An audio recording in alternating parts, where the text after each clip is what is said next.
If you've ever wondered how to applique without an embroidery machine, this 2-minute video is for you. We're going to make a garden flag today.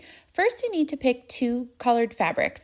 Then you're going to cut the fabric to the desired flag size. Next, you will iron out all of the wrinkles so you're working with nice, crisp, clean fabric. Next, you'll use a disappearing ink marker and freehand draw your heart on top of your colorful fabric. Next, take it over to the sewing machine and stitch the outline of the heart using a basic sewing stitch. Next, you will use a pair of scissors and cut off the excess fabric around the outside of the heart. This is what it should look like. Next, place it back on the sewing machine and come in 1 inch from the outside of the heart and freehand stitch another outline of the heart.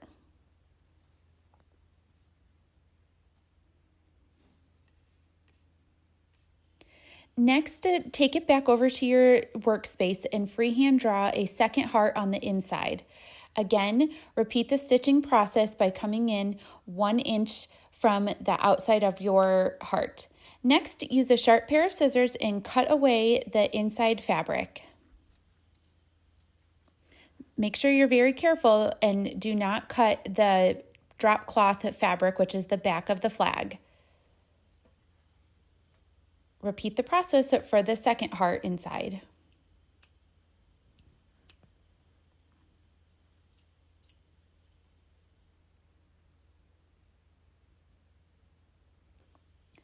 Ta-da! There it is, an easy appliqué flag. What I like to do is I hem the edges of my flag so it's safe to go outside.